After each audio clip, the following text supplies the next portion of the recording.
we actually started a series where we've been looking at how we can affect culture.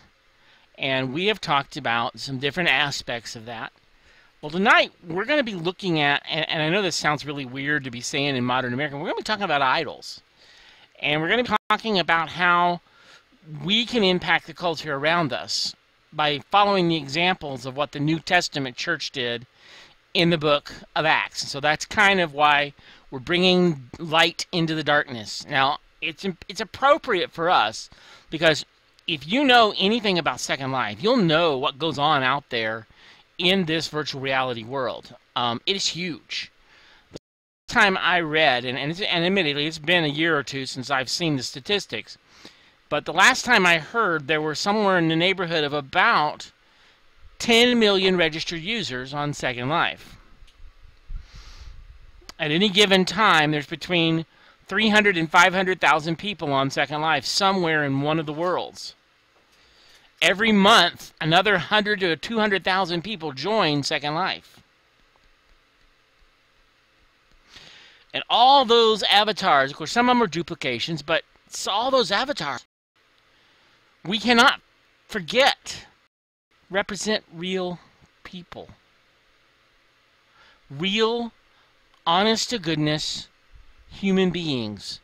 People who are hurting, people who are in need, people who need to know the gospel of Jesus Christ. And if we're going to have an impact on them, we must know how to go about that. How do we impact the world around us, and what lessons can we learn from the book of Acts?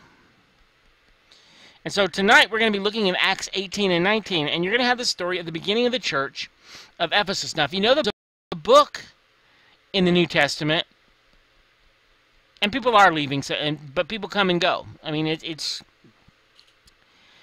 crazy to realize just how big this organization, this society is, this virtual reality is.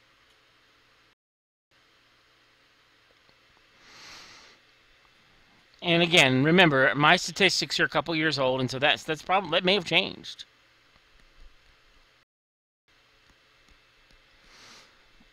But I want you to see what I'm telling you is that we have a potential to impact millions of people. We have a potential to spread the gospel in a world that desperately needs to know Jesus Christ. And so, in the book of in the book of Acts, it talks the starting of the church in Ephesus, and it was truly remarkable. Paul was traveling, and he gets to Ephesus, and he spends almost 2 years there, planting this church. Now, I'm going to tell you right now that there is not a church in Ephesus any longer. Sometime around the 15th century, Christianity was driven underground in Ephesus, also known as Istanbul.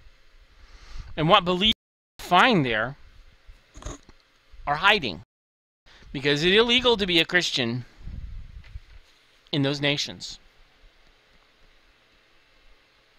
So they can't openly worship.